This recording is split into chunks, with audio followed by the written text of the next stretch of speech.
face was in my notebook. We passed each other, didn't look. But these are the people of the towns, of the towns, the towns, of the towns. And large cities are just a bunch of big small towns, big small towns, overlapping side by side, big small towns.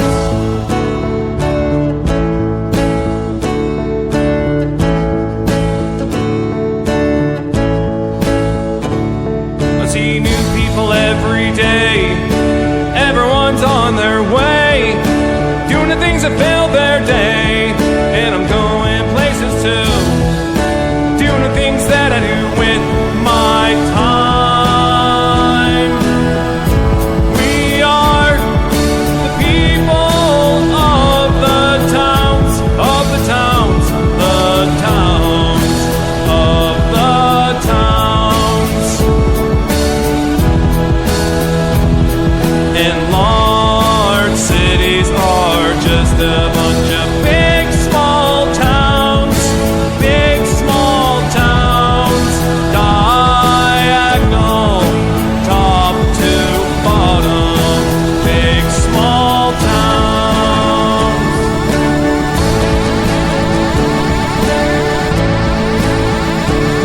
Be nice to the people of the towns. Once in a while look around, 'cause what's going around's coming around. What came around's coming around. What's going around's coming around. Big, big, big, big, big, small towns. Word gets around in the big small towns.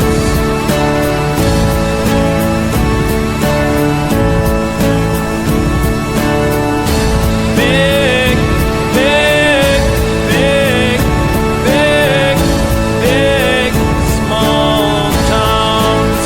Word gets around in the big small towns.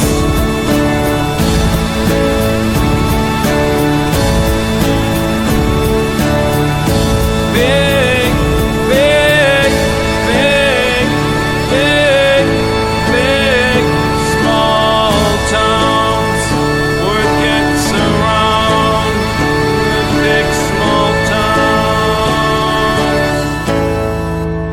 Hey everybody, welcome to Downballot. We usually do this show live, but this week it's a pre-record, or not a pre-record, it's a record at the same time. It's usually live on Twitch. You can check out our Twitch channel at twitch.tv/EchoplexMedia. If you'd like to support this project, go ahead and do that. Go to echoplexmedia.com, click the support link at the top of the website, and find your favorite way to do it. I'm producer Dave, and you can find me on Grindr. And this is the Councilman. As always, you can find me nowhere because I'm no longer doing the X thing, and I'm trying to figure out my next step in the space. So please stay tuned. It'll be coming along. Or I'll be coming along, I guess. Or I'll be coming on you. Or maybe on Elon Musk if he pays me enough. Oh man, since this show isn't live, you'll never guess what happened. You lost the docket? I lost the docket. It's in the. I dropped it into a comment in the feed. If you have a, I got it. I got it. Okay. Okay. I got it. It'll take just a second here. All good. It's all. Oh, there it is. Document shared with you. There it is. Yay! This is what happens when I do it last minute. Yeah. Well, this was anyway. Everything's everyone's fault. We all take responsibility for everything here. All fault everywhere, all at once. All right. So this is not great for leading off. What do we have for leading off here? Well, right now at San Jose City Council, as we are recording / bringing you this production, the council is hearing what's going to amount to 4 to 5 hours of public comment regarding the mayor's March budget message, which is sort of his direction to the council and the city manager about where he would like the budget to go, or the mayor, he, she, whatever they would like the budget to go. And the mayor Ed 209, has decided to include a couple policies in the budget message that are rankling some feathers and causing a lot of public comment. And one of those has to do with criminalizing pretty much our unhoused population by basically throwing them, citing them or arresting them if they refuse shelter. And sure enough, just as he's proposing that policy, there's now an investigation of some of our wonderful police officers because they may or may not have beaten the shit out of an unhoused person and caught on video doing it. And we're going to find out more in this hit from NBC Bay Area. New at 6, SJPD is investigating several of its own after new video shows what some say officers beating up a homeless man. The department says the officers confronted the man after someone reported he was exposing himself in public. NBC's Damien Trujillo spoke with 2 witnesses who say the officers went too far. The NAACP is keeping a close eye on the internal affairs investigation here at police headquarters. We should warn you, the video of the confrontation could be disturbing. The video from the Monday night confrontation was shot by a neighbor on Fruitdale Avenue. Dominic Cordero says he'd seen enough. When I saw the 4th officer coming in after Oscar was being held down by 3 officers already, come in with a flying knee to his head, followed by a punch, I pulled out my phone. Oscar is an unhoused man known to these residents. Neighbors say he's been seen touching himself in public near a school and sleeping on people's driveways. Police say the call Monday was from one of those residents who felt afraid of Oscar, saying he was trespassing on her property. When officers arrived, police say he tried to take off, then became combative, biting one of the officers. This is where it ended. Jeanette Holsworth also pulled out her cell phone after asking officers why they were using so much force. And he was obviously at that point restrained. They didn't need to be, forcing his head into that situation, in my opinion. Police say, like in all use of force incidents, Internal Affairs is investigating the incident. It comes just 1 week after the mayor announced a policy of arresting homeless individuals who refuse help repeatedly. In a statement, the mayor said, use of force, even when justified, is hard to watch. But the truth is, the suspect should have been indoors and in care, not exposing himself in a neighborhood. The mayor also said county treatment programs need to be expanded to help prevent these incidents. We're very concerned about the use of force. William Armeline is with the Silicon Valley chapter of the NAACP and professor of sociology at San Jose State. There needs to be an investigation. There needs to be consequences if they're merited. But again, more importantly, I think there needs to be a very real statement to the public about how this is going to be avoided in the future if the city is going to be pursuing this strategy of sort of cracking down on these populations. The mayor also notified the independent police auditor to add an extra set of eyes to the investigation. Damien Trujillo, NBC Bay Area News. So did the mayor just come out and say shouldn't have been homeless? Pretty much said shouldn't have been homeless or should have been picked up for being arrested for being homeless a long time ago and taken off the streets, and therefore the resident wouldn't have had to call the police because this individual exposed himself, right? So absolutely zero compassion from Mayor Ed 209, but what would you expect?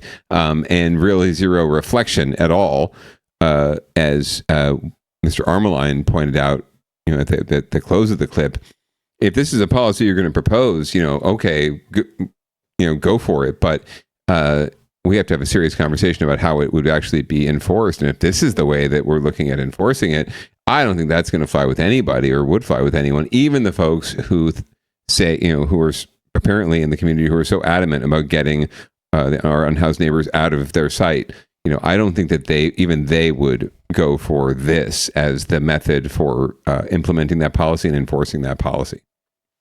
So the other side of this is like, don't expose yourself to people like that. It's a good idea, especially in Willow Glen. Probably not the best idea to expose yourself on the street to anyone in Willow Glen. It's not like it's better on the east side, Councilman. No, of course not. But you're more likely going to get someone calling the management on you in Willow Glen than you are on the east side. And the east side folks, and to be, unfortunately honest, have come to, sort of accept and expect some of the, shall we say, vagaries of what go into living in a city, right? But also because they've just had to deal with shit their whole lives and being shit upon. So they're kind of used to seeing shit on the streets and seeing people touch themselves, because it's just like, what up? That's what you got to do to feel good. That's what you got to do. And they're a little more forgiving, right? Whereas someone in the Dub G, I don't know if this person masturbated in front of them or just whipped it out, or even, exposed anything that was worth checking out, or this person was exaggerating their encounter with the individual. Right, I do know that I've seen they're homeless more folks sensitive too, where they just are clearly wearing ill-fitting clothes, and their clothes are like, their pants are falling off. Yeah, their butt's falling out, right? Yeah, and their junk's falling out. I've seen it. And, so I don't know how much this has to do with the sensitivity of the folks in Willow Glen, right? That's more what I'm getting to. This person was just whacking it in front of everybody. The punishment for that is not the cops beating the shit out of you. There are harsh punishments in our system for people who do that, but that does not include the cops beating the living fuck out of you. And I guess calling their friend to come join the party after you're already on the ground. I mean, what else do they have to do, really? Cops, once there's one thing going on, that's the thing, right? How often do you see this in San Jose, where we talk about how our police department is understaffed, or we talk about it, our city leaders, the mayor talks about how the police department is understaffed and we're paying too much in overtime, and they're doing too many things. And yet every time something like this happens, right? Someone's getting busted. You've seen it all the time, like some minor drug bust, right? Or someone got pulled out of their car. How often do, I understand security and safety, but how often do 4 or 5, black and white SUVs roll up, and, 6 or 7 officers are standing around over one person, right? Who's got cuffs on, sitting on the curb, right? And I'm thinking to myself, are we really understaffed? Are we really paying these guys overtime to stand around and basically lord it over and cowboy over this guy or gal? So yeah, no, it just seems like there's a disconnect between the dialogue we're hearing around, what the community wants and needs in terms of addressing homelessness, and the effective policies that will actually, create change. Because frankly, citing, homeless individuals for being homeless, and then, what are you going to do? The jails aren't going to take them. The sheriff won't take them, and the jails are already overstuffed. So you're just basically citing them and releasing them again, right? And they're back on the street in the situation they were. Only now they have an arrest record. Only now they have a citation on their record. And now it's harder for them to get a job. It's harder for them to get housing, right? Or to pass them the muster to get into the housing that you say they should be accepting, the public housing, right? The thresholds are really high for getting into those things, as far as, drug treatment and signing up for classes and services and programs and yada, yada, yada, right? You're adding one more chit against them in that process, right? So it just seems completely counterintuitive. And this right here, if you're going to be asking cops to be the ones enforcing that law, this right here is just another example of why that's also going to blow up right in people's face, because I just don't see that going well. I don't see encouraging and actually mandating more interactions between rank and file police officers, sworn police officers, and our in-house population is going to cause any good at all. I think it's only going to go bad. And I wonder if, to some extent, you were talking about all these cops that pull up. I wonder if the cops sort of treat an arrest or something almost like a water cooler, while they're on patrol. Right. Hey, because how's it they're going? just standing there. You know what I mean? They're not helping anybody with no paperwork. They're not informing the public as to what's going on, really. Because you ask them what's going on, they're like, move along. I mean, as well they should, right? It's not their job to fucking give you the play-by-play of what just fucking happened. They're not the neighborhood gossip either. But I just feel like in this case, okay, I don't know if he was just, I don't know how many cops you need, but after this, you talked about all these, after what we saw here, did more cruisers pull up? I bet a bunch more cruisers pulled up, and I bet they stood around chit-chatting for a while. Now, fucking whatever. If the cops were not going around beating the fuck out of people, and they used arrests as a place to have 5 or 10 minutes to talk to their colleagues, I'd be like, well, whatever. Right? Whatever, right. Exactly. It's the water cooler for a job that doesn't really have a water cooler, right? And it's got to be fucking lonely out there, especially now. Some of these guys and gals are rolling around solo, right, all day. and it's not an easy job. It's just not. No matter if you're a cowboy or not, it can't be an easy job. And it's going to be really isolating, and especially because a lot of us are out there, right, talking inordinate amounts of shit about them all the time, right, and distrusting them. So it's a tough space to be in that car all day long. So totally, I get it. Like you need to have that release and be able to commiserate and have camaraderie and just get out of that shell and not be so damn lonely. And maybe it helps. Maybe it could help release some of that pressure. Right, but the flip side of that is, like I said, is if they weren't out wilding out all the time and they use these things as like or if something violent does happen, maybe a couple of your this is a fantasy world, but a couple of the other cops come out and they're like, "Hey, you all right?" Yeah. Well, they're making, or maybe they're using it and that's in the best case scenario, and in the worst case, they're making plans for how to do more more shenanigans and beat it more. I think in some cases when an arrest does happen, they're because they're just people, right? They're just us, but cops, I guess. Yeah. And maybe they're looky-looing the same as anybody else would, except they're looky-looing with a fucking badge and access to the scene. I mean, right. But professional trade secrets, and they're sharing best practices. Probably. How quickly can you zip tie a perp? I wonder if any ex-cops have ever talked about that, because if that happens all the time, some ex-cop has to have talked about, like, in a scene of an arrest as a water cooler, right? Like there's got to be in a memoir, maybe. Yeah, in a memoir. I can totally see this coming out in like some cop doing a memoir about their career, right? And they'd be on the Today Show talking about it, probably.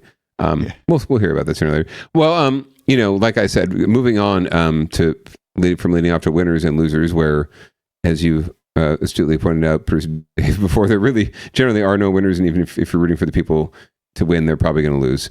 Well, in this case, that's pretty much what's happening across the board. And what do you think? You've got cowboy cops beating up unhoused people. Producer Dave, what do you think we should do? Should we force these cops to arrest and encounter more unhoused individuals? Is that the solution? Yes, obviously. Okay. Oh, great. Well, that's exactly what Mayor Ed 219 has proposed. So we're going to find out, and what the council actually pretty much unanimously approved last week. So we'll find out more about that here. New at 10, business leaders and homeless advocates in San Jose are sounding off about an extension to the city's sleeping ban on sidewalks downtown. Previously, anyone sleeping on the street has to be off that sidewalk from 10 a.m. until midnight. Now that period has been extended, so it starts at 8 a.m. KTVU South Bay reporter LaMonica Peters live for us in downtown San Jose tonight with the impact of that change. LaMonica. Can I just say really quick, looking so good in the rain gear here. Like, even in rain gear, she looks great, right? The matching, the colors, it's just lovely. And like the hardest working person in fucking local news, like clearly. Absolutely. On all the big stories, for sure. Anyway, even maybe some of the not so big ones. I mean, we're just seeing her all the time. I hope she has a bright future. I hope she 100%. Or maybe she likes working in the local beat, and maybe, but if she has aspirations to move higher up, and I'd maybe like to see her on 2020 someday. There you go. And it's Fox, so maybe, we could use good people like her on Fox News at the national level. I don't know if they'd have it. She'd be the DEI hire, though, so I don't know. And homeless advocates don't want people sleeping on the sidewalks. Still, advocates say these new hours are not going to help people, and others believe it's the right thing to do. Actually, I don't believe they should be able to sleep on the sidewalk, period. First of all, it's a safety hazard. And you might trip over them. Fuck you. Owners, did you need a bag or you good? Chris Patterson Simmons has been operating her boutique on East Santa Clara Street for 13 years and is also president of East Village San Jose Business Association.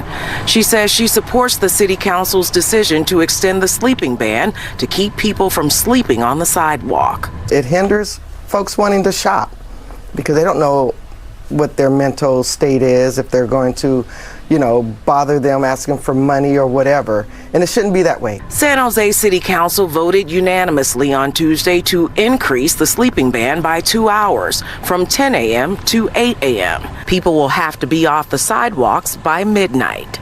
If someone is asked more than once in a 30-day period to move, they could receive a citation or be arrested. I would imagine when you're wet, you're out there in the element, it's tough.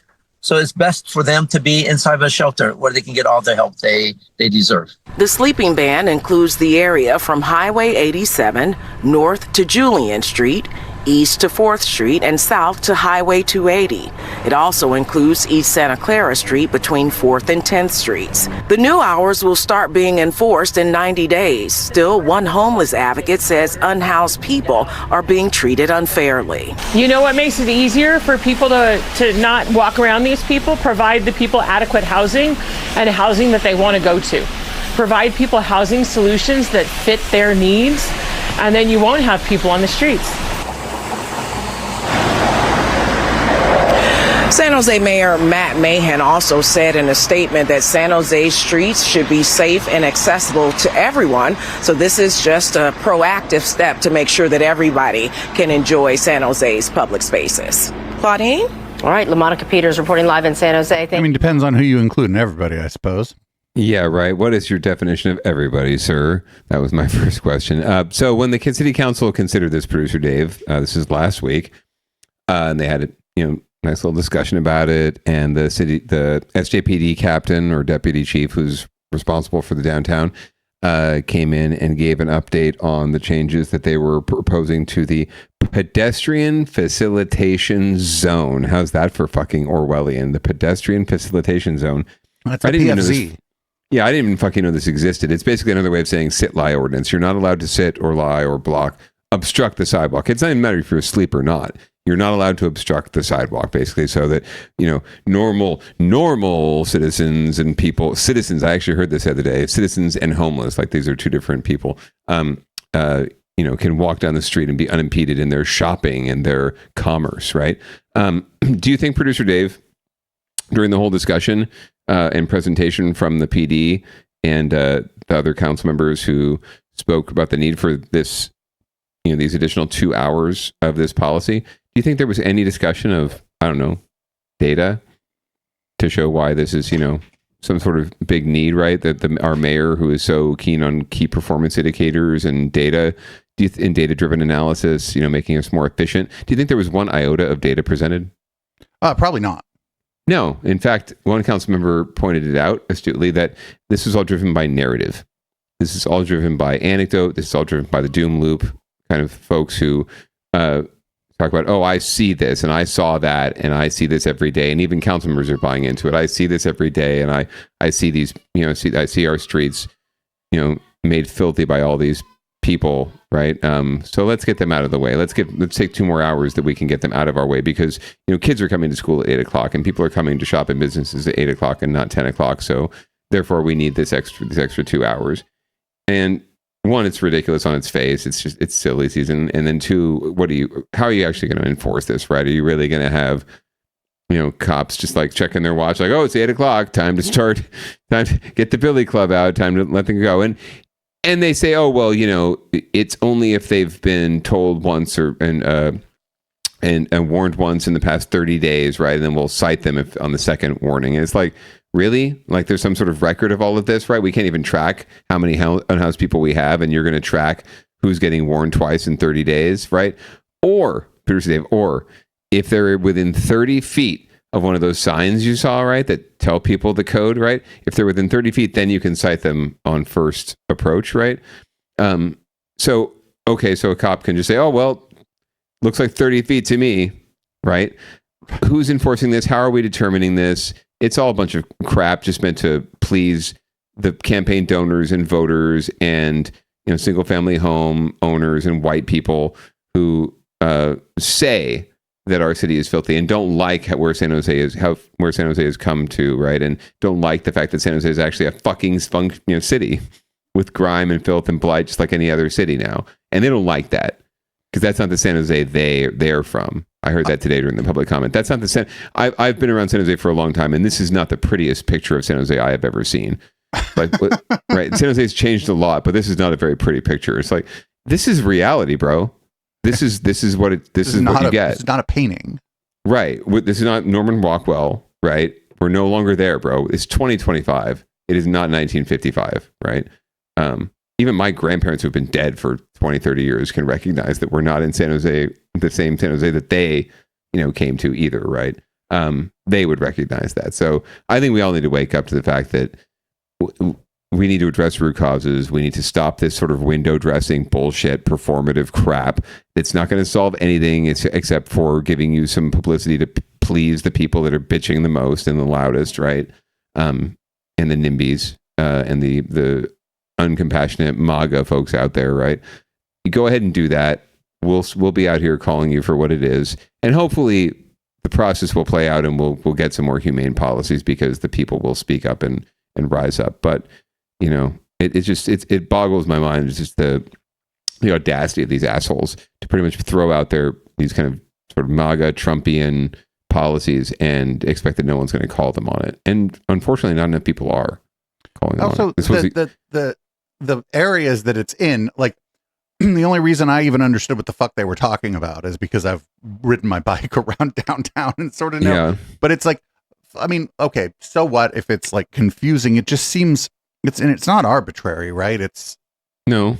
Really, they mean like downtown. They mean where they wish people who went out would go out. But honestly, the only place people go out in downtown is a little bit in SoFa, Post Street, and then sometimes they go to the Caravan. And then like San Pedro's coming up now too. San Pedro Square. And the San Pedro Square was surely included, obviously included. It's the core. It's the core. It's from 87 Julian, 4th Street, 280, and then Santa Clara pretty much out past City Hall to 10th Street. So yeah, it's the core. It's where they want people to come out and experience and spend their money and their tax dollars. And there's a narrative out there, right? And it's the thing that really pisses me off is the narrative is driven by people who really don't go downtown anyway, and they wouldn't anyway, right? They're not going to anyway. This is just to make them feel better. That's really all it is, and to get them out of their their line of sight. Get these folks out of their line of sight. I don't want to see this, right? That's why we're suddenly in a housing crisis for all these assholes who didn't want to recognize that we had a crisis 20 fucking years ago, right? Or 10 years ago when I ran for city council. No. Now they're suddenly realizing it because people, because they're seeing it. Now it's a crisis because they're actually seeing it in their neighborhoods on their street, right? Before it was just something they didn't have to see. If you didn't go certain places, you wouldn't have to see it. So it wasn't a crisis. La la la la la ostrich, right? Now it's exactly how it happens, Producer Dave, right? Like climate, housing, you name it. You name the crisis. It's never a crisis until there's no other choice. Right. Right. Until the graph, there's a chart, right? It's like they're doing it about like what the next time we have a pandemic, right? The way it's going to go is like, oh, this isn't a problem. Oh, this isn't a problem. Oh, maybe it's a problem, but it's a problem for someone else. In the end, it's like, oh shit. Oh fuck. Right. And I even bought into that fucking. Yeah, I even bought into that fucking narrative when COVID was hitting, right? Like we started hearing about it, like in November, December, even earlier, right? Oh, it's just China's problem. It's just this thing in China, right? And we'll be okay. We've got things in place and securities in place. We'll be fine. It's just their problem. Oh, there might have been someone that in the Bay Area. Oh, there might have been someone else. Oh, snap. Oh, shit. Right, and suddenly down the road, right? And I even bought into the narrative too, right? Because like there's not like as soon as it and I don't want to spend too much time on this, but I think it's worth it. It was like Spain or Italy, right, in Europe where it was like bad. And as soon as that happened, I don't understand why Americans didn't start taking it like seriously, because if they believed it started in China and it made it to Spain or Italy or wherever the fuck, how do they think it was not coming to California? Right. And folks just are living so. Still, even before pandemic, we were living in silos and we're living in this kind of provincial world where we just don't understand how global and how much our interactions are globalized now, right? Physically or digitally. It really doesn't matter. We are a global society and we have to start thinking that way. Anyway, so this is just one policy that the mayor is using and his cronies are using and his MAGA friends are using to try to clean up our streets and make the city more presentable. A lot of that has to do with big events that are coming to San Jose next year too, right? The World Cup, or not San Jose area, the World Cup, the Super Bowl, men's basketball tournament. But more immediately, there's a conference, GTC conference going on downtown, right? A lot of eyeballs on that, a lot of people coming to San Jose. So in addition to cleaning the homeless off our streets or homeless people off our streets for that to make the city more presentable for conventions, VTA has all of their drivers and their train operators on strike, and they're trying to resolve things so that they can look good for all the folks coming to downtown San Jose and to Santa Clara County. And we're going to find out what they're doing to try to resolve this strike. South Bay reporter Jesse Gary has the latest on when negotiations might resume. He's in North San Jose. Pickets resumed Monday at various locations across the South Bay as VTA officials asking Governor Gavin Newsom to get involved to try to bring this strike back to the bargaining table and ultimately to an end.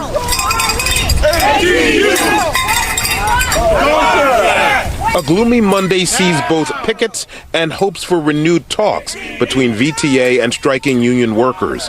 Weekend negotiations broke down without a deal being reached. VTA officials posting on social media that the union is still bound by the previous contract, which has a no-strike clause. The authority wants California Governor Gavin... Yeah. The old contract said you can't go on strike. Oh, get the fuck. Strike it. Like, yo, they're trying to like paint this as like they call it a wildcat strike, or like right. As if you need fucking permission to go on strike. Like, right. You only need permission from your workers, really, and even then. Action and initiate a fact-finding investigation aimed at forcing an end to the strike while a new contract is being negotiated. It may help in the sense that right now what's going to happen is that if the governor intervenes, the strike has to stop, and they have to get back and have a conversation, have a negotiation. In terms of the power balance, no, they don't. It's up in the air as to who benefits. My guess would be that VTA benefits more from this than the union members. Monday, ATU Locals 265 President Raj Singh sending a statement in response to VTA's request, which says it's unfortunate the agency is still taking every other step aside from what will resolve this conflict and get service back on the road and rails ASAP. Both sides did exchange offers over the weekend, but no headway from either side so far. Hopefully, talks will continue today. Union members say multiple issues, including a requested 18% pay raise over 3 years, have been whittled down to one main issue, that of arbitration for grievances and disciplinary actions. So that is a key issue. I know that there's been a lot of discussion about money, but it's not about money. It's about arbitration and keeping our union strong, because that is just so important to us. Upwards of 100,000 daily riders are impacted by this strike, which is now entering its second week. When I found out that there was going to be a strike, I just immediately was like, oh, this is like a huge part of how I do things every day. I can't do anything. You know, I had to miss my outpatient appointment yesterday, and it's not like, it's a counseling session. You know, it's a way that I am able to stay in this house. I called them and I said, hey, you know, if I walk there, it's going to take an hour and 31 minutes. Union members say they'll hold a 5 o'clock press conference Monday to update the public on the status of negotiations. Meanwhile, VTA says if and when a deal is reached, it will take at least 48 hours to check the system before passengers can be allowed back onto buses and light rail. In North San Jose, Jesse Gary, KTVU, Fox 2 News. Shout out to KTVU for talking to a guy in what appeared to be like a halfway house or a sober house about how it impacts him, and not leaning into like too hard into that part of it either. That was fucking pretty shocking actually for local news, because they did just a guy. It was just a dude, but he clearly said that like, hey, you know, I have to meet these requirements to stay in this house. So to me, it appeared that halfway house, sober house, something like that. And it's showing like the types of things that are being impacted by this. It's like, yeah, that was a surprisingly well-rounded story, Jesse Gary. Thank you for that. I think you got all perspectives there, right? You got VTA's perspective, you got the union's perspective, and you got, you know, the impacted person's perspective from a unique perspective there too. So yeah, very well done. And yeah, anytime there's a strike, when it comes to public service, you know, and in public services, it's always a challenge because the people that are most impacted typically are the same kind of folks that are striking, right? The same kind of working people and working class people who are trying to fight for better wages and working conditions. I'm glad the union leader pointed that out, that this is not just about salary. That's usually what gets the big headline. But a lot of times contract disputes are about safety and protections for workers from retaliation, protection from workers from,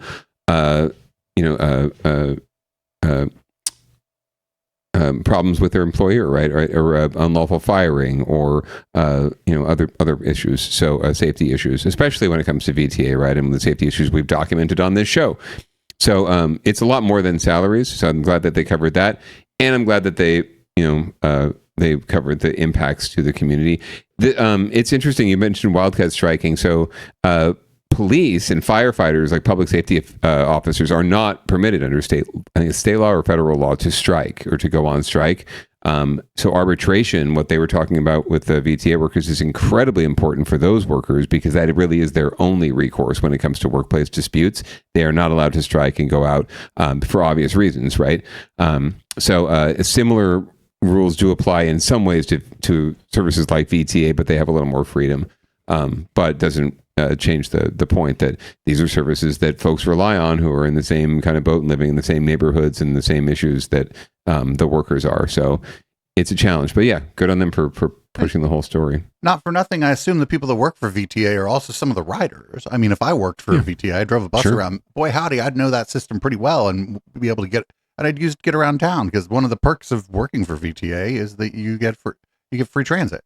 And I would guess, right? They're also not able to like get around as they might have otherwise gotten around. That might be how their kids got to school. Like they themselves are not unimpacted by transit. Outside of the strike and the potential like employment stuff around that. Also, they're just also impacted just like everybody else is by the trains and buses not running. Because if you're a bus driver, boy howdy, I bet you ride the bus.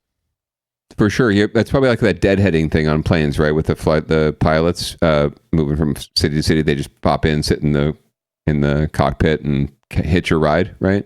Probably very similar in that regard. They all know each other. Hey, speaking of the water cooler, hey, hop on someone else's bus and chat them up for a few minutes. Yeah, I mean, I see people like here in Oakland, I see people chopping it up with the bus driver, and I don't really think about it very much, but that's probably, if they're up there, like if I'm like going all the way from where I live to all the way across town to where a nightclub I'm doing stuff at is, and there's somebody up there talking to the bus driver the whole time, pretty high chance that's another bus driver.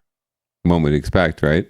They do know each other, unless it's never occurred to me to just decide to strike up a conversation with the fucking bus driver. I assume they're at work and don't need me doing that. Unless there's some love story going on we don't know about, right? There's all sorts of romance. They are part of your community, and you may very well, if you see the same bus driver over and over again, you may very well end up making friends with the person who drives the bus. I mean, sure, people make friends and like community bonds in all different kinds of ways. So very true. I haven't been here long enough, I don't think, to start recognizing the same drivers of the bus lines that I take. But I mean, you got there, I started, when I lived in Campbell, I started recognizing the light rail drivers, and I waved to them and shit, but the other, like, I'm not bothering them. You'll get there. In addition to, again, getting our unhoused neighbors out of the way and getting those buses rolling again, we're also dealing with a lot of, unfortunately, neglected properties in San Jose. So this is kind of a winner and a loser, but it's, there's something good happening here, but really it's just a lot of losing that's led up to this point. And we're going to find out more about what the city's trying to do to clean up a very obvious eyesore of a property. San Jose is trying something new to fight blight.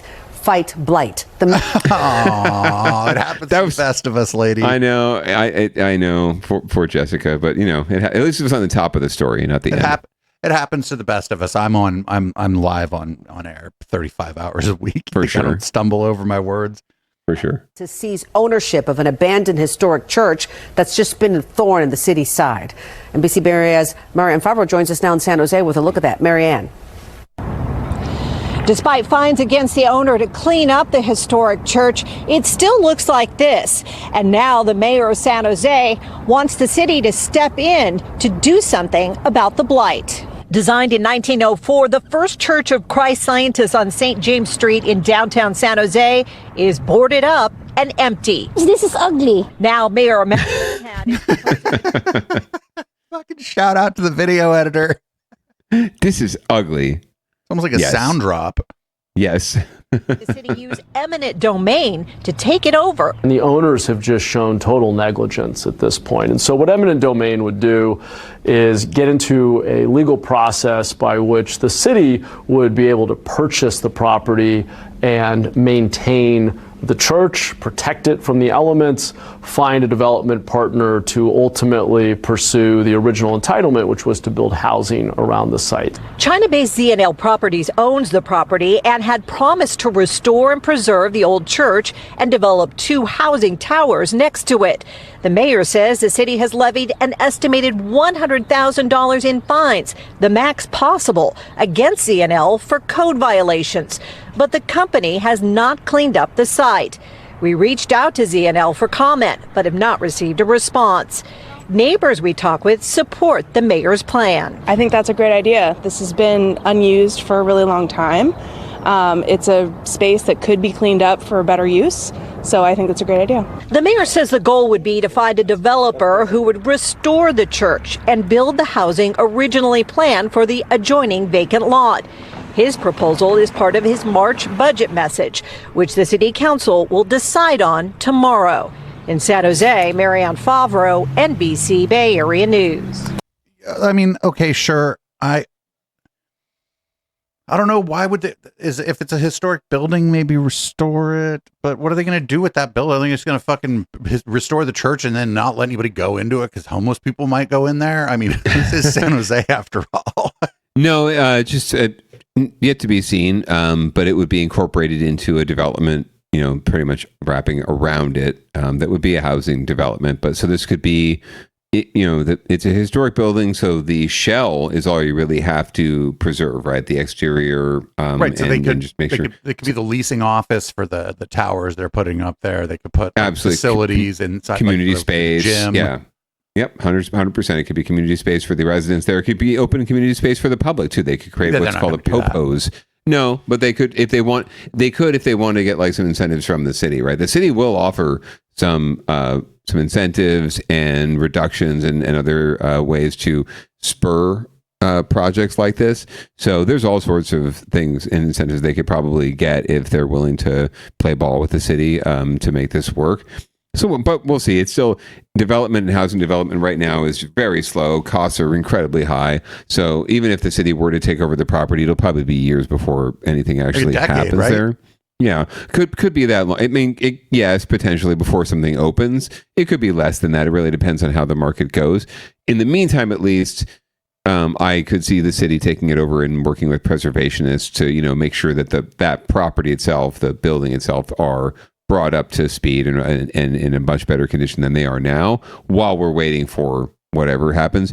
And in that situation, maybe you could see some sort of fun, what they call quote unquote adaptive reuse of the site in the meantime, right? For community gathering or other things, depending on what the city or other owners want to do with it. So give it to the Caravan.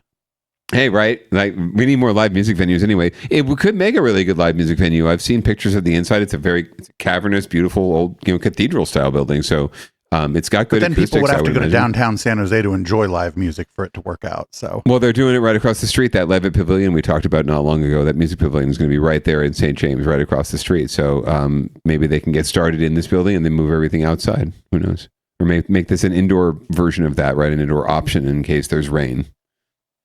So we got this next. We got the San Francisco mayor, who I swear to you, I forget his name ever since we started calling him mayor at 210. It's not really important. It's not, Daniel Lurie. It's not really that important. I told you, I kind of forgot his name. And on the left here is, of course, Supervisor Ingardino, who's getting, who apparently is going to get recalled over the Great Highway, which we'll talk about later. But anyway, so not to be outdone, the mayor of San Francisco has his own homelessness proposal to pitch. And as we learned about last week, it's going to involve his own nonprofit. But he wanted to clarify, because apparently some people were taking his proposal the wrong way. So he wanted to make sure that everyone was very clear on what he was proposing. So here's a story on his sort of re-announcement of his nepotistic proposal. San Francisco's new mayor is trying to tackle the homelessness crisis in a new way. Right now, approximately 8,000 people are on the streets every single night. The recent point-in-time count report found that 51% self-report either drug addiction or mental health challenges, and an average of 2 people die each day from overdoses. And we have team coverage on this issue for you today. ABC 7 News reporter Leanne Melendez looks back at the decades of problems. But let's begin with ABC 7 political reporter Monica Madden, who was at today's news conference. Monica. Kristen, there is a lot at stake here, and it's not just the mayor's political future. This is why we're seeing Lurie roll out this ambitious year-long plan with benchmarks for breaking the cycle. But with similar action taken before, will this time be different? The mayor says a lot is focused on accountability of spending and tracking outcomes. We will take a hard look at our funding streams and our relationships with nonprofit providers to make sure we are getting the most from the $1 billion we spend on this crisis every single year. His new plan has 3 stages, 100 days, 6 months, and 1 year of actions to take. In the immediate term, the city will restructure its various street outreach programs to coordinate response. Officials are also going to be reconsidering previous policies of giving people supplies to smoke fentanyl on the streets. Now, this does not include the clean needle exchange programs. Within the next 6 months, San Francisco will add 1,500 interim housing and treatment beds. No, they won't. Work to improve case management for those people and set more benchmark standards for service providers. And in 1 year, Lurie's office wants a better technological system for tracking their success through data. And he's also looking for more tools to help people become independent after they get that treatment, and that will be through economic and workforce development programs. We asked the mayor about the price tag of all of these new plans. Will your directive and all those extra initiatives be costing more, or is some of that going to be coming from the philanthropies you're seeking donations from? It's not a matter of resources, it's a matter of how we're spending our dollars. We're going to get more effective and efficient at how we spend those dollars. So no, this shouldn't cost us more. This all expands on Lurie's fentanyl state of an emergency ordinance, which allows his office to bypass the typical approval process by the Board of Supervisors for leases and contracts. It also allows his office to seek donations from the private sector. The city already received a donation of $11 million from the nonprofit that Lurie founded, Tipping Point. Now, Tipping Point will help fund a family homelessness prevention project, and it's an 18-month pilot program. Live in the newsroom, Monica Madden, ABC 7 News. Oh God, the improved tracking thing is just like, yo, yo. 100%. Like, and who's tracking it? Is it the mayor and his nonprofit basically that's tracking all this and setting the indicators and the data points that they're going to use to determine success? Like, who's determining all this, right? It's so fun. This sounds like so eerily Mahan-esque into Mayor. That's why we call him Mayor Ed 210, right? Because it's just like Junior, although he's older, right? Junior Mahan, like it's the same rhetoric, it's the same policies, it's the same narrative, and it's being pushed in cities across the country right now. Look at Eric Adams in New York City, who now wants to comply with ICE, right, and help eradicate the scourge of immigration from New York fucking City, right? This is the narrative we're hearing. The nonprofits are stealing our money and they're not doing anything, right? Except for mine. Right. Actually, mine gave us money, which isn't a bribe. We're doing right. No, not at all. Not at all. Not greasing any sort of skids, right? And not giving me a chance to claim success on two fronts, right? Like, oh, I created this wonderful nonprofit that's doing this, that had the success, and I'm the mayor that made it happen, right? And at the end of the day, they'll lie and fudge data and try to say that they did something. But you're right. You laugh, you scoffed right in the middle of it, right? Where similar to the policy about we're going to force people to take the housing we're giving them when we don't actually have the housing to offer them, right?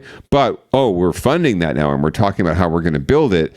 So once this policy is implemented, then we'll have the housing, or, cart before the horse much, right? It's the same crap, right? It's just like we're frantically trying to please the most vocal, NIMBY, campaign donor, white upper middle class folks, and we're not doing anything to actually solve the underlying problems, and to help people, which helps everyone. The language around this, where they use beds, right? Where they say this number of beds, this number. I feel like there's something kind of like there's something just I don't like about talking about it that way, because if you're talking, I mean, maybe, are you warehousing people? Like, do you know what I'm saying? It doesn't sound like the right way to talk about it. Like, if they not mean, at all. If they mean bed, because they said for treatment and housing. If they're talking about treatment, okay, sure. Yeah. If you go into a drug treatment program, you need a fucking place to sleep, and we talk about that using the term beds.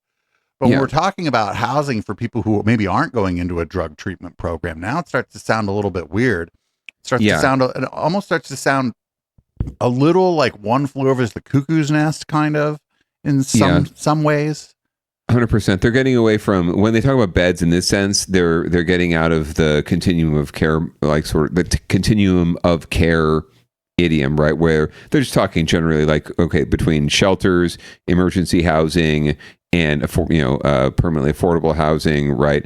That we've developed, right? Between all of them, we have these number of places for people to sleep. That's what they're saying with beds, right? Not what you're talking about, right? Which is the traditional sense of a bed in a facility where they're getting wraparound 24/7 care and services, right? And they're being treated for whatever issues they have, right? But they're actually getting those kind of wraparound services. This is not that. And most beds that they're talking about building quickly and pushing out there are not going to be a space where someone's going to get wraparound services, are not a place where disabled people are going to be able to find accommodations, right? Where people with service animals or pets or families, in some cases, children, can't get into a lot of these facilities.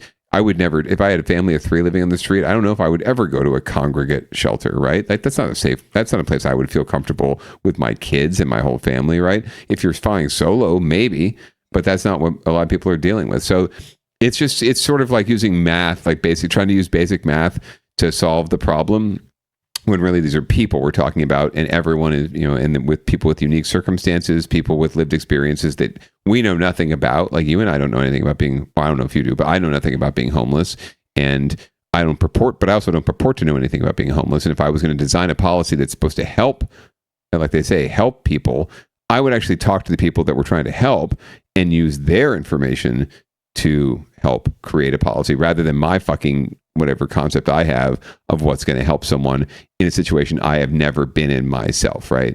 Someone made the great point today at City Council was, y'all are proposing these, policies for people to accept things that you would not accept, the shelter you would not accept yourself, that you would not live in, right? Yourself. So it's complete hypocrisy. So I also just, I don't know if it's the case in the San Francisco, but it's just that there's just so much vacant residential property in this country.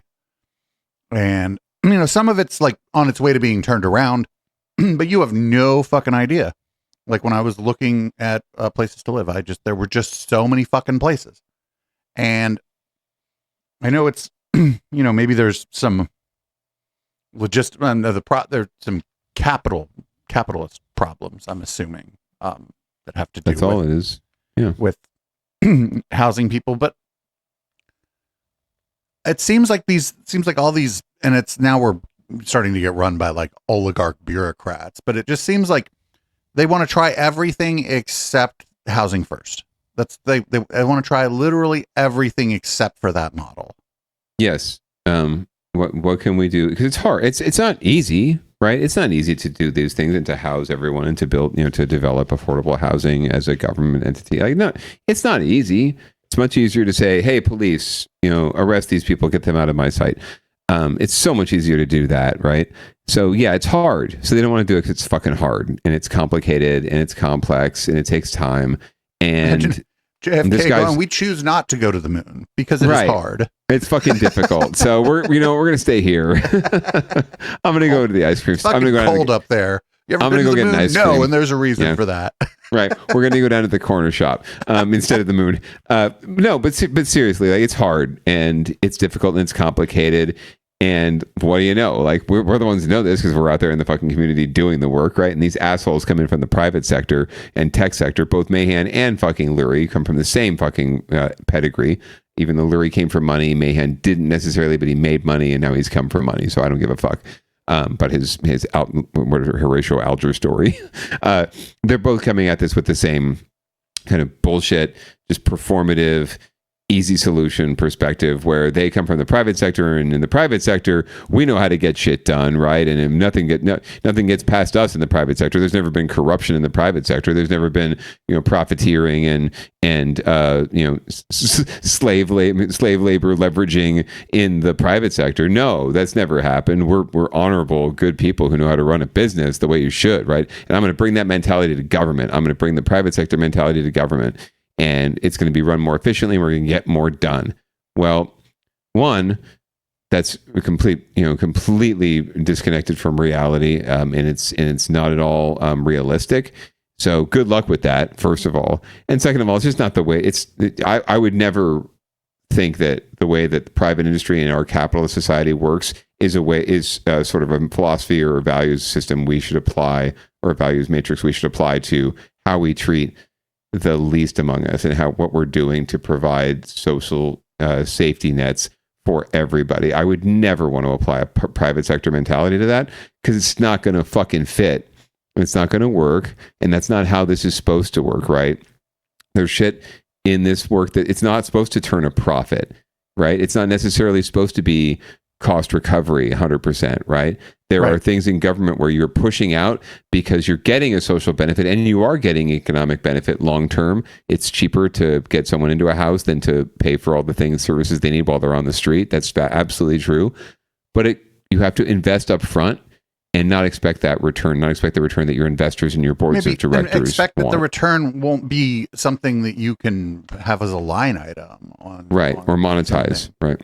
The return might also be that, like, and I know this is an anathema for America. The return might be that poor people are more content and more, able to just live. Happier and more stable, can get better jobs, pay more taxes, do more to support their community, be more present in their kids' school, all the things, right? There's so many benefits that they come from that. And, you come back to it and they want to do the easy thing. They want the easy way out. They want the easy solution. They're assholes who don't want to, at the end of the day, you're dealing with a racist, bigoted, a society that otherizes people, and you've got the haves and the have-nots, and it's been the same since time immemorial, right? Even Jesus talked about it, right? There's always going to be unhoused people as long as you have capitalism. There's always going to be people on the street if you have capitalism. The only way we get out of this is if we have true socialism. No one wants to have that. We don't want it. That doesn't get very far. I mean, I'm pretty far left, but I mean that shit sounds inconvenient to me. Even right? It's a lot of work. It's hard. That's why it's hard. The Twitch chat is always like, "You're okay for a shit lib, Dave." Right? Yeah. This is all pretty like what we do now is easy, right? And it doesn't. We don't have to do it. We don't have to go the full 180, right? You can, in a capitalist society, have much better and much more humane and much more compassionate policy and much more supportive policies than we have that will benefit all of us in the long term, as long as we're all content with making a little money and not necessarily having to be billionaires, right? Like, that's what's really causing a lot of this, is that there's people like Elon Musk out there that are just like, he who dies with the most toys wins. And they're not thinking about the picture of what's happening they're not thinking about what happens when there's no one else left to do all the things they need to support their lifestyle, right? When there's none of those people left, and the computer and the AI isn't going to do it for you, isn't going to fucking make your breakfast burrito, right? Breakfast burrito, right? Now I'm hungry. When that person isn't there anymore, then they might realize the error of their ways. But like I've said earlier tonight, right? Like, it's only a crisis when when you've reached the end of your choices. Well, that's not great. I just, again, I feel like they're, I think like a lot of European countries have this solved, and it's especially in Northern Europe, it's just housing first. They just do housing first, and their outcomes are better. Is it perfect? No. Is it free? No. But do people like it? Yes. People from America, people from the US go to Europe, and they come back and they go to the European cities, and they're like, that was amazing. And one of the things that they'll say is there was nobody sleeping on the street, and it's like, motherfucker, how do you think that happened? What, do you think it's magic? You think it's Europe magic? Yeah.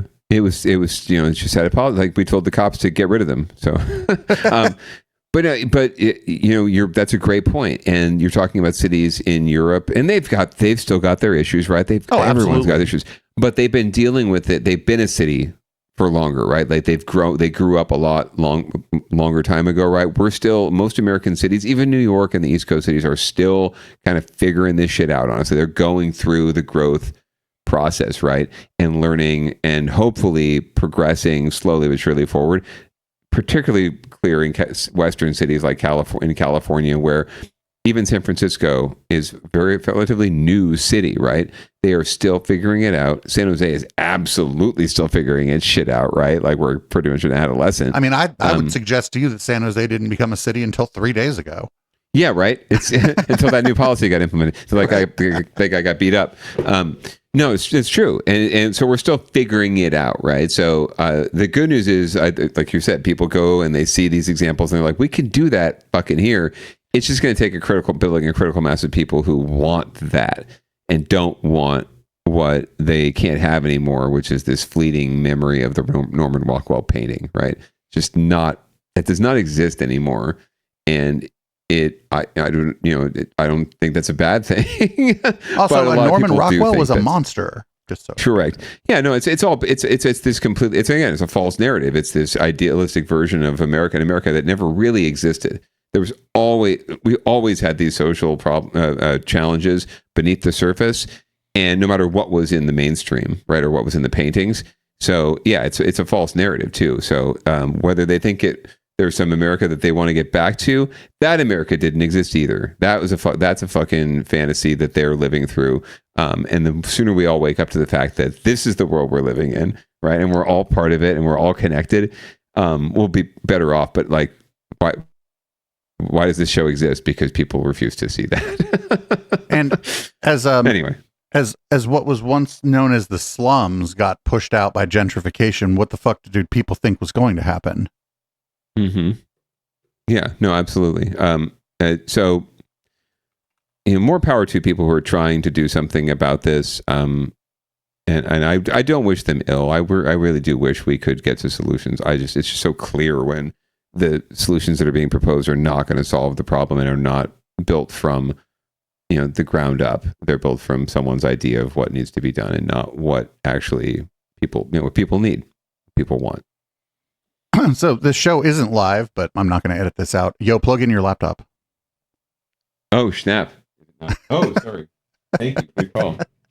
Everybody, we record this live. It's not live tonight. However, Video Ninja does in fact spy on your computer, and it tells the host things like your battery's dying, which is actually a very nice thing that it does. That's really good. Thank you for doing that. I had not noticed it. Yeah, shout out to Steve Seguin, who made Video Ninja. I'm blaming the bad baby for this. She occasionally wanders into she can now open doors, so she now comes into the office occasionally. So I'm going to blame her for unplugging my laptop, even though it was probably my fault. Instead of throwing the baby out with the bath water, you're throwing the baby under the bus. Water?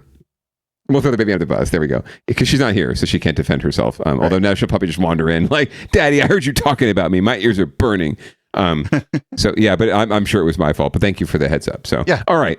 Well, we have been digging into it. We've been having great conversations on the show lately, so I don't mind necessarily going longer, especially since we're recording. But also, Tuesday is an okay day for it because generally, the viewership is lower on the live show. And afterward, I have actually no fucking idea what I'm doing after the show most of the time. I'm scrambling around to see whose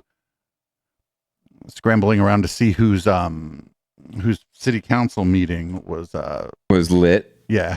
Well, this is an incentive for us to do more, to promote the live show. So that, for me at least, to do more. So yeah, let's get that live viewership up. Hey, chat, anyone watching, on tape delay here, make sure you're telling your friends about the show if you enjoy it. Like we said, all derp is local, all politics are local. So whether you're from Reading or San Jose or Wilmington, North Carolina, right? You're probably dealing with similar shit. So tune in, and maybe we have some insights that will blow your mind. So we're with Get Your Shit Together. This is one of the things that I think is actually one of those where the rubber meets the road of local politics things, right? This is where am I going to throw this Starbucks away? Yes, this is the very real, where the problems you see in your front yard issue, right? Front door issues meet public works and funding and just decisions that are, decisions that are made sometimes completely outside the box, just thinking about numbers and not about practicality. So, true to Get Your Shit Together, we're going to talk about garbage and what San Francisco is doing to collect more of it. Keeping the streets of San Francisco clean is one of the city's biggest challenges on a daily basis. And some people say part of that may come down to simply having more places just to put their trash. Kara St. Cyr tells us one city supervisor is so concerned about the lack of trash cans, he held a hearing about it today. Trash talk. Trash cans in Heroes neighborhood just disappeared one day, never to be seen again. Those areas getting dirtier and dirtier because there's no garbage bin. Hero says at least 2 trash cans were removed at the corner of Geary and Jones Street in 2020. Adding salt to that wound, he feels like trash pickup isn't nearly as frequent as it should be. During the lockdown, I think a lot of garbage bins kind of disappeared. And nobody noticed because we weren't outside, I guess. Turns out, Heroes Hay is actually a citywide dilemma. You walk from California down to Post Street on Taylor, not a single garbage can. People have garbage, they throw it. We clean up and somebody's dropping stuff. I know from cleaning up that neighbors are looking for trash cans. Supervisor Danny Sauter, whose district includes North Beach and Lower Nob Hill, says trash in the city is reaching unbearable levels. He led a hearing to figure out the role trash cans, or the lack thereof, play into the mess. We have about 3,000 trash cans in San Francisco, and I think we need more, and I think most of the neighbors throughout San Francisco feel the same way. 1,500 trash cans were removed from several neighborhoods in 2007 at the request of then Mayor Gavin Newsom. The thinking was that the bins were magnets for excessive waste. But 15 years later, Sauter thinks... Oh, here's how we're going to get rid of all the trash. We're going to just get rid of the trash. Get rid of the trash cans, right? So people won't make more trash if they have nowhere to put it. That's awesome. To re-examine that and to see in some neighborhoods to actually put out more trash cans. I think that's part of the answer. But Vince Ewan isn't sure this approach fixes the problem. Yeah, most of the trash on the street isn't because someone couldn't find a trash can and they decided to litter it. It's just because things get escaped. We're in the second densest city in the United States after New York. We're one of the top 10 windiest major cities. That combination is probably the major reason why we have so much litter on the streets. Ewan is part of Refuse, an organization dedicated to cleaning the city streets. He says the real solution is somewhere between trash cans and community. The only thing that I've really seen work to really move the needle to where you're like, this neighborhood used to be dirty, to wow, what happened, it's clean, is neighborhood cleanups, which is volunteers coming but then if you put more trash cans in the neighborhood cleanup has a fucking place to put the garbage, you stupid motherfucker. Like, yes. Refuse. It's, I mean, I ask everyone to at least try it, so then you could see like, wow. Today's hearing is just the tip of the trash bin iceberg. Sauter will look into several solutions, including redesigning public bins already in use, pinpointing locations that suffer the most from trash overflow, and examining city schedules for pickup. I think what we heard today from public commenters is that people want more trash cans, but they also want other approaches to clean streets. But trash talk in San Francisco isn't new, and it will likely persist after a resolution is met. Hopefully it gets cleaner very soon.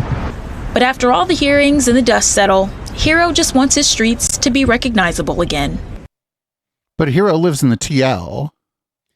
Yeah, I mean, that's where I was living when I was thinking about moving to San Francisco proper. But like, so do anybody that was a listener of this show, does anybody remember the debacle that wasn't really a debacle about the design of the replacement trash cans? Do you remember the fucking $3 million trash can or $800,000 trash can or whatever the fuck it was? Do you remember this? Yeah, absolutely. We did a whole segment on it, right? So we did it's like several weeks on it. Yeah, it's like the devil you know and the devil you don't, or devil's in the details, right? And yeah, I mean, it sounds all sensible and good. Like, yeah, put fucking more trash cans out and people will throw their trash out. And yeah, maybe there'll still be people that throw stuff out and there'll be illegal dumping. But it will be a lot easier to resolve if you don't have these sort of casual littering happening right all the time. But yeah, solving it with like $300,000 trash cans or whatever is not the same. Trash cans that cost as much as a house. That was the reason that was a debacle, is that it was stupid. It was the cost to prototype one. Right. So this is, like you said, where the rubber meets the road, right? It's a great example of, what people like to cite as government inefficiency. Like, why did you remove the trash cans? No one told me you were going to remove the trash cans. Not that they're under any obligation to tell people when they're removing or moving trash cans around, but still, things are moved around seemingly without much, discrimination or without much thought. And when the solution comes down, it, sometimes it'll cost more than anyone would possibly expect because of all the skids that have to get greased and the mayor's nonprofit friends that have to get paid, right, to do the and do the not work. only that, like a city like San Francisco is a pretty harsh environment for a trash can. True. But like it has to be built well, or it's just gonna destroy it. Even if nobody's intentionally trying to destroy it, it's going to it's gonna get the elements are gonna take it out in a couple of years. 100%. I mean, you have to have something sturdy. I don't know what the appropriate cost is. The point I'm making here is that these are things that are whatever the rationale is. You see it with housing too, and mayor and other mayors. They pull a cost, they pull a number out of a spreadsheet, and suddenly that's the big bugaboo, right? Like, we're spending $300,000 on trash cans when we could be doing more to focus our efforts and spend your tax dollars wisely, right? So it's a proxy war. It's not about the trash cans. It's not about cleaning up the city. It's about, we're trying to do something and government is we're trying to do something and government's inefficient and not getting it done. So we know how to do it better. So we're going to come in and do it better. So we're going to use AI to move trash cans around and put them in places where we think people are going to be making more trash. Maybe that's what's happening here. Who knows? All I know is that they do need to get their shit together. But I love that they were. I guess that Gavin Newsom, and I don't know the whole story, but the way the news framed it is Gavin Newsom's like, oh, people are throwing too much trash in this trash can. Let's get rid of it. Yeah, it's Gavin's fault. It's actually very similar to, if you look at it that way, it's similar to, you want to get rid of unhoused people, just take all the shelters away and right. all the handouts we're giving to homeless people. That's why they're all flocking to San Jose and Santa Clara County in California, right? Because we give so many things away. So stop giving them things and they'll go away. This is fucking amazing. So what I would do, and I know this is probably going to be controversial. No, I would never steal some other city's trash can design. Right? Like Chicago, it snows. It's fucking that trash can in downtown Chicago, or even actually get outside the city center a little bit where things are a little rougher and maybe the sidewalk isn't cleaned as often. Just steal that design. Chicago's not going to mind. They're going to be like, oh, cool. It's durable. They'll love it. Maybe they patented their design. Who knows? And they can get paid. But it doesn't seem to me that it would cost a lot to make a really durable fucking metal trash can. But I also am not in the trash can production. Not in the trash can production business, so I don't really know for what I'm talking about. But it seems to me that this is just another bugaboo that people use, taxpayers associations use to call government inefficient. And it probably was no one's fault, just how things happen, right? And the cost also includes all the planning and labor costs and everything else. So it just, things get inflated like this all the time, especially around budget season. So like when and now it's election season too. So we're probably seeing even more inflated numbers. I like how they had the guy they were talking about. Downballot. You like that? I like how the guy they had on there. Watch, baby. I like how the guy they had on. I like how the guy they had on. They were like represents no. Why am I not hearing you? Oh, you're not hearing me. That's not great. You should be. My audio. Hold on. Live shows, everyone. Recorded live. Settings. Headphones. Oh, weird. Oh, sorry. Am I back? Okay. You're back. Somehow my headphones, which are Bluetooth, got connected to another device. So we're good. Wonderful. So we're good. But yeah, also like, what if we just send people from San Francisco to steal the trash cans from Chicago? You could hire unhoused people who don't have jobs or unemployed people to go do this and pay them, right? So they have an income and they're providing a city service. I think that's a great idea. But yeah, I mean, like this is, so what I like is that, that person they like, represents such and such a district in Lower Nob Hill. I'm like, that's what he makes you call the TL. Right. North Beach and Lower Nob Hill. Yeah, that's friend. You It's for all the people- represent like 3 blocks up the hill from Market. I know where you're it's all it's all the people in North Beach don't want to admit that they're in the same district as the TL. So they call it North or South Knob Hill or something, or Lower Knob Hill. Yeah. Lower Knob. Oh man, what a dumb thing. But like I'm kidding about stealing the trash can, but yeah, find another city that has a trash can and like fuck spending money on the design. Just use Seattle's. I don't know. Yeah. They might have too many, Find a city that has too many trash cans. Just borrow theirs. Is there somebody decommissioning fucking 2,000 perfectly good there you go. sidewalk trash cans? Who knows, man? Right. Take advantage. Get a discount. Save some money, Daniel Lurie. Government efficiency. All right. Well, we do have to get moving on because we have a couple more stories to cover here in the recall watch, or what used to be Downballot watch. Now it's pretty much recall watch because there's too many damn recalls happening around here. We had a recall in Oakland. The mayor was recalled. And so this is a real quick hit on just information around what's happening with the special election that's coming up to replace Mayor Sheng Tao. All right, it is underway. The voting to determine who will be the next mayor of Oakland has started. The winner of the special election will complete the term of recalled and indicted former Mayor Sheng Tao. NBC Bay Area's Valina Jones with what voters needs to know and what the candidates are saying. The first day of voting gives voters a couple of different options. You can mail in your ballots, drop them off at a ballot drop box like this one, or fill it out at the Registrar of Voters office. Less than a month away from Election Day, 18 drop boxes are in place throughout Oakland to drop off ballots. The special election could draw larger than normal numbers as 10 candidates look to take over the remainder of recalled Mayor Sheng Tao's term. The mayor's election especially is highly charged, so we could see a good turnout. Voters will also decide between 6 candidates looking to fill the District 2 seat, vacated by Nikki Fortunato-Baz, who is now a county supervisor. They'll decide by ranked choice voting, ranking up to 5 of their top choices. The main thing is choosing the same candidate in multiple rankings, or choosing more than one in one ranking, which is called an overvote. So don't do either one of those. Choose one candidate don't do in that. each of the rankings. Former Congresswoman Barbara Lee and Lauren Taylor are leading the mayoral race. Taylor says if elected, his top priorities are to focus on safety, cleaning up Oakland, and providing new job opportunities for those living there. And Oakland has failed to deliver on its promises to keep people safe, to make our city as beautiful as it could be, and to give people a springboard so that they can realize their full potential. That's what I'm running to deliver. It's the engineer and former Oakland council member's second time running for mayor. As Oakland grapples with a budget crisis, both Taylor and Lee say if elected, they would call for an audit to help balance the books and prioritize spending. We have to right-size the equation, increase our revenues while reducing our expenses to meet there. We need to have a comprehensive and balanced approach to this budget, but we have to remember core services are very important. Lee is focusing on public safety, affordable housing, homelessness, economic development, and job creation as her top priorities, touting her record of securing billions of dollars of federal funds for Oakland while in Congress. Lee hopes her past success will transform into Oakland's future success. There's so much work to be done.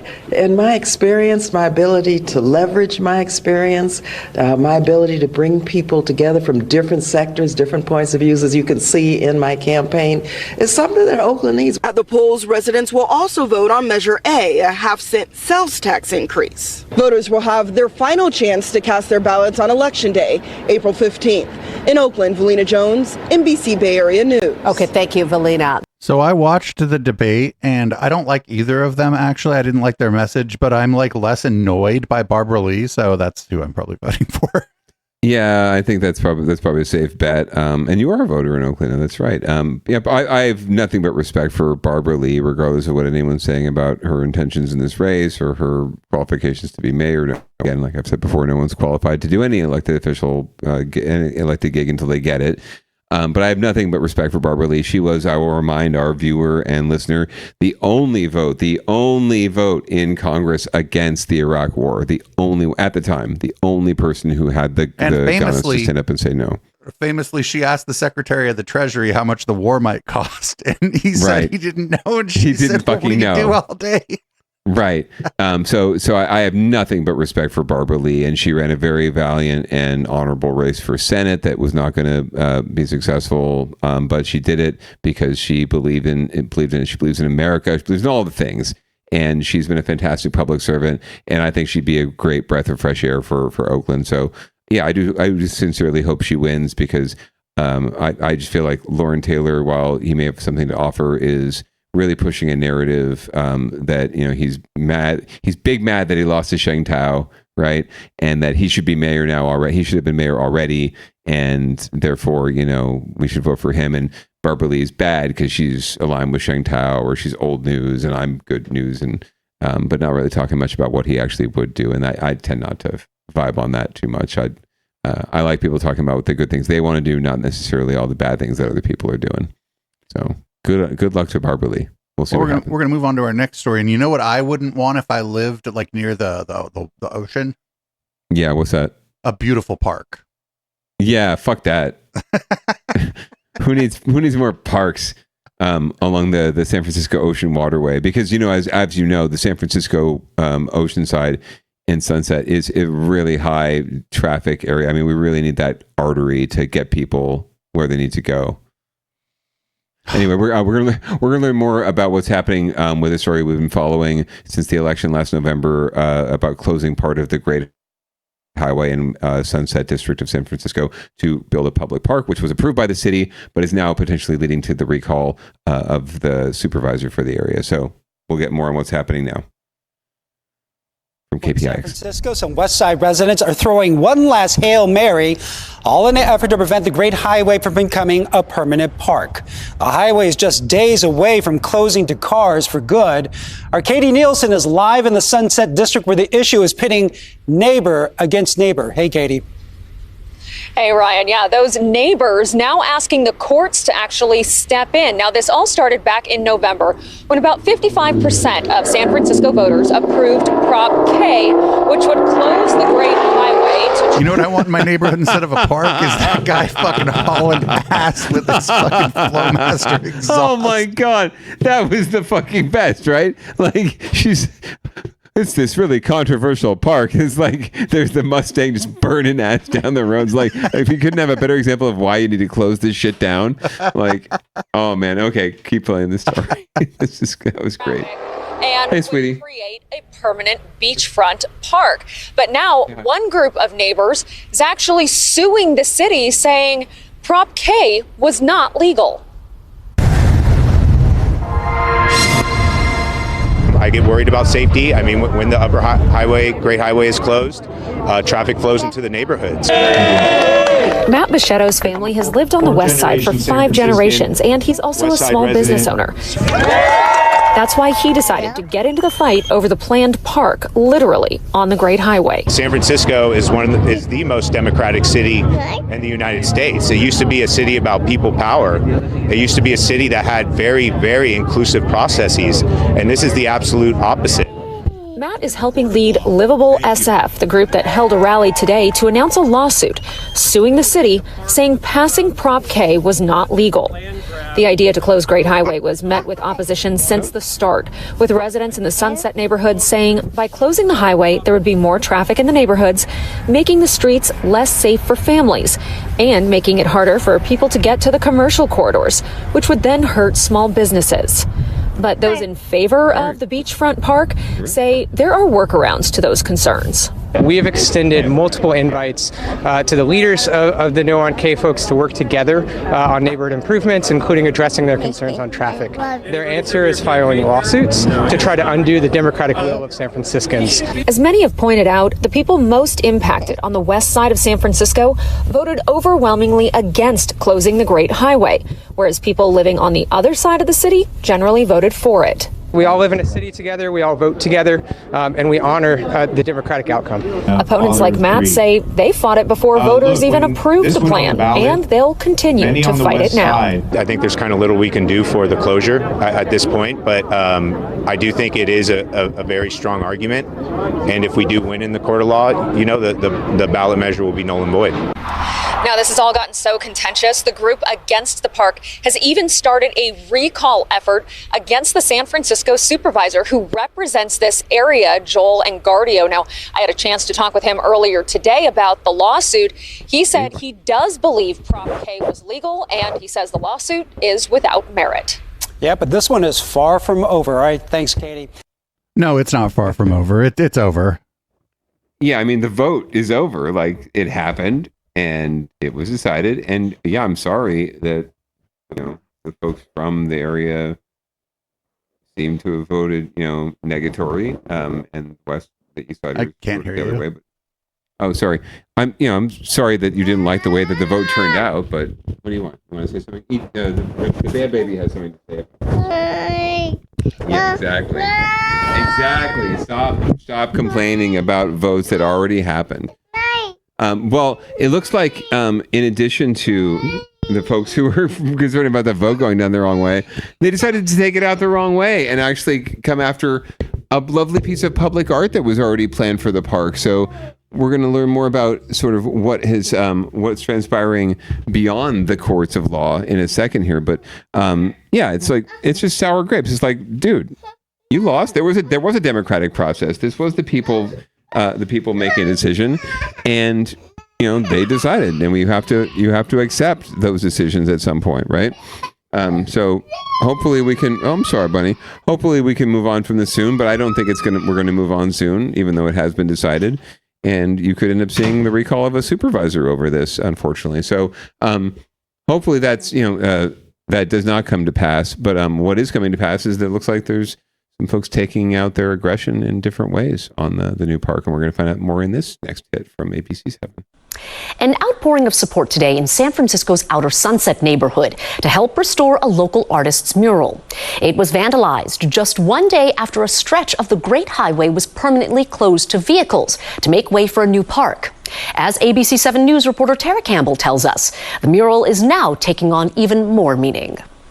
So let's go ahead and take a look first, and then we can pick out a color. One stroke at a time, the community rallying to restore this 50-foot mural. It was vandalized just one day after this 2-mile stretch of San Francisco's Great Highway was permanently closed to make way for a new park. I'm so grateful that the community wanted to respond and be here with me today to repair the artwork. Artist Emily Fromm surrounded Sunday as she began retracing the lines. It means so much to have the support of so many neighbors, fellow artists. I think that's really powerful. I think there's going to be a lot more ownership for the neighbors that are out here, because there's definitely people who aren't necessarily artists, and the way that Emily has set this up, almost anyone can pitch in and help. In a lot of past projects I've done, I love to bring community volunteers in to deepen the ties between the artwork and the neighborhood it's for, give people a chance to create memories. And that's exactly what's happening here. More than 100 people reaching out to help, others passing by picking up a brush. When I saw yesterday that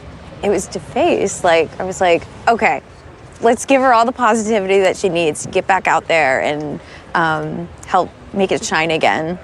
The support comes as emotions are still running high over the city's newest park. Voters approved the park and the road closure in November with the passage of Measure K, a measure that's caused controversy from the get-go. While I do not know why the mural was vandalized because the markings were random and unspecific, it likely had something to do with the closure of the Great Highway, a divisive issue. Regardless, Emily says her work speaks for itself. The artwork is intended as a gift for the neighborhood. Regardless of that change, vandalizing the artwork will have no bearing on that voter-approved issue. Meanwhile, the painting continues.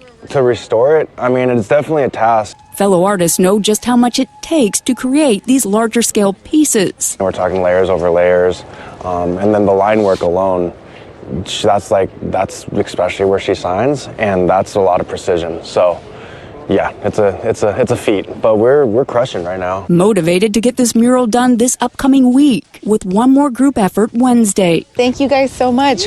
Tara Campbell, ABC7 News. Yeah, that so that could have gone under. Yeah, it could have gone under another thing. It is a really good human interest story to see people stepping up to support. But yeah, it's collateral damage, right? We don't know if this was the people that are opposed to the park that did this, or if it's just random, whatever vandalism. But I don't believe in coincidences.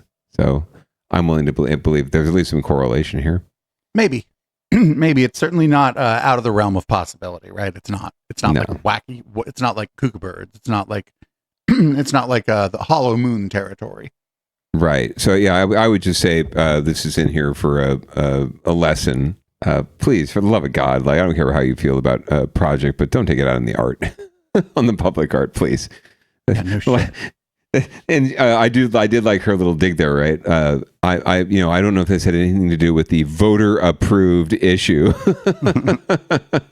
right? Like even the artist is acknowledging that this shit's done, man. Like, come on, like, can we all just move on and get over this? Was that guy in the Mustang? That was definitely it. I think that was the same guy that was speaking at that, recall Ingardino rally, right? He was making his point. So yeah, can we just move on? I don't think we will, but that's why this show exists. Well, this is I would say sad news, but I'm gonna go with good for her in this. Yeah, next no, story. that's why this another thing. That's why this is our last story this week, because it is good news for her. Yeah.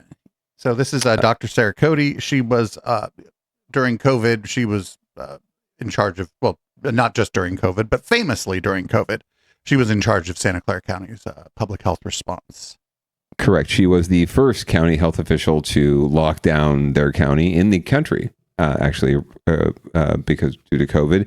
And that happened literally 5 years ago this week. I believe it was March 16th was the date. So we're going to just hear more about her going off into the sunset and doing whatever retired public health directors do. But we want to celebrate her for her hard work keeping us safe. She's going to start an anti-vaccine podcast. That would be... She was hailed as a hero and blasted as a villain, cheered and threatened for her leadership during the COVID pandemic. And now Santa Clara County Public Health Director Dr. Sarah Cody says it is time to pass the baton and retire.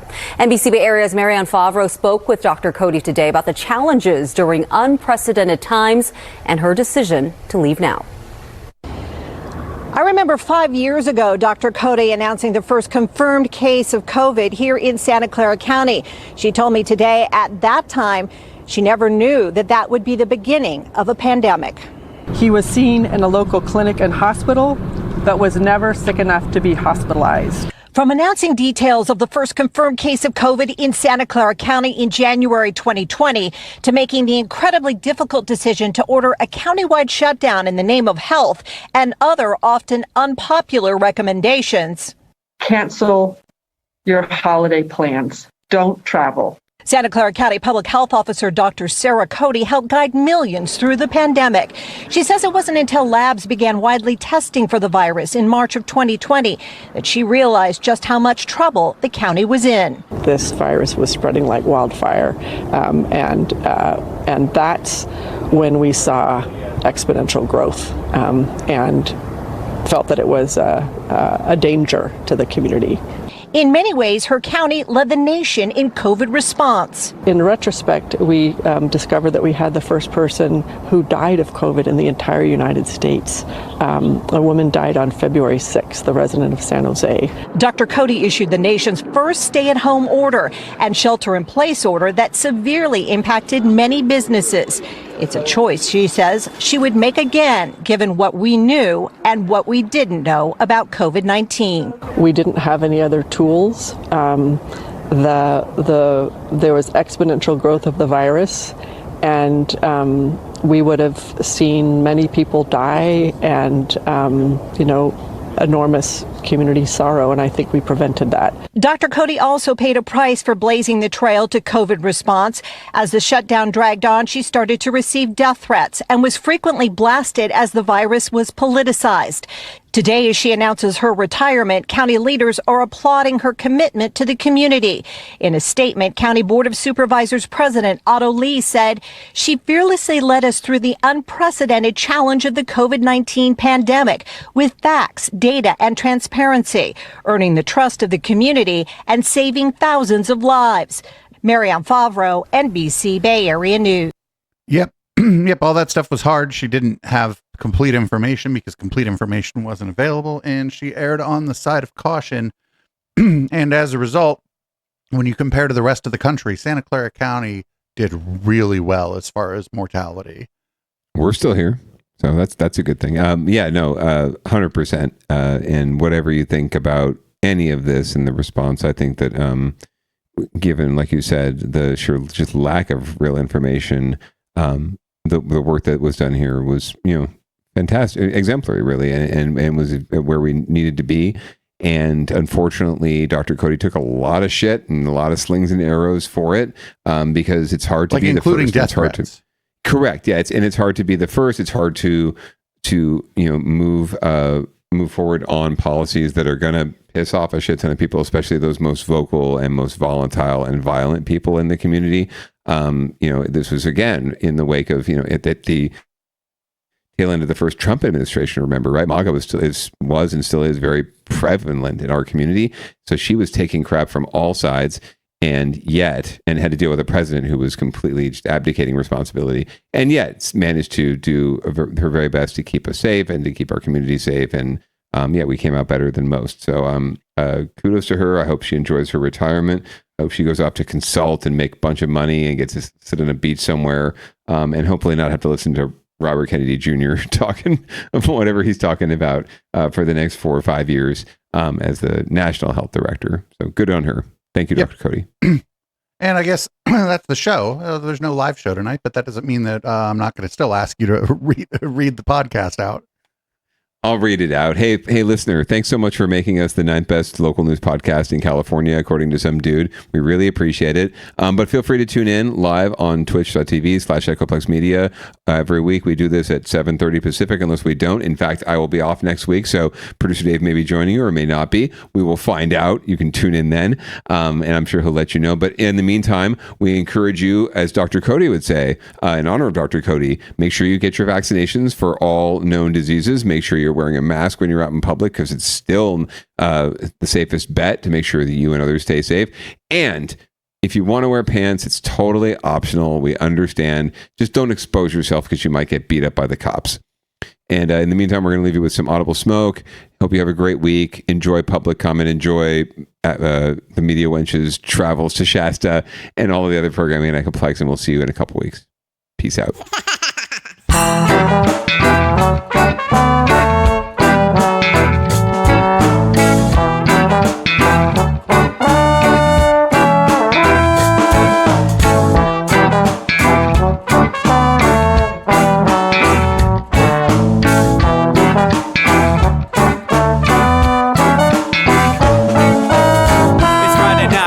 Time to get the party started. Pick up my phone just to check and see who's calling. Dress up real nice for the ladies at the bar, and I'm driving in my car just to get to where they are. Here at the local scene is where I plant my feet. It's where I smoke my cigarette and I hold my drink. I look at all my friends, they're all blazing green. Here at the front of the stage waiting for MTV. Where are those guys who's standing next to me with a pipe in his hand ready to blaze for me? About 5 minutes later we're all singing Queen. Now get the fuck up on stage, man, rock the scene, yeah. We do what we want, and what we want is to jam. So sit back and enjoy the band. We do what we want, and what we want is to jam. So sit back and enjoy the band. Enjoy that band. I turn and head back to the bar for a refill, man, because you know where we are. We're headed out to the car to smoke another one and another one. Now just when the magic starts kicking in, I hear relapse playing, you know it's time to head in. Alright everybody, now it's time to grab a new drink. Spark it if you got it and then pass it to me, yeah. We do what we want, and what we want is to jam. So sit back and enjoy the band. We do what we want, to do, and what we want is to jam. So sit back and enjoy the band. Enjoy that band. Last up on the bill for the show tonight is Down and Dirty at 5, so we're headed outside to spark up another joint. Now who's got my lighter? Stoner E, of course, shouldn't you be inside? I'm all up in this bitch, being who I gotta be. I'm fucked up like the U.S. economy. The truth is that I don't think logically. Stoner E take you on a psychedelic odyssey. Now inside motherfuckers is rocking me, And outside shit, we smoke a lot of broccoli. Rocky the roller, yo, the sexy girl be jocking me. Ain't too drunk to fuck, but I'll probably do it sloppily. We do what we want to do, and what we want is to jam. So sit back and enjoy the band. Enjoy the band. We do what we want to do, and what we want is to jam. So sit back and enjoy the band. Molly say that he like jamming and he hope he like jamming too. Well, I gotta say, thank you, Bob, we do. Yes, I gotta say, thank you, Bob, we do. Well, Bob Marley said that he like jamming and he hope he like jamming too. Well, I gotta say, thank you, Bob, we do. Yes, I gotta say, thank you, Bob, we do. Yeah, we do what we want, and what we want is to jam. So sit back and enjoy the band. We do what we want, and what we want to do, what we want is to jam. So sit back and enjoy the band. Enjoy that band. We do what we want to do, what we want is to jam. So sit back and enjoy the band. Enjoy that band. We do what we want, and what we want is to jam. So sit back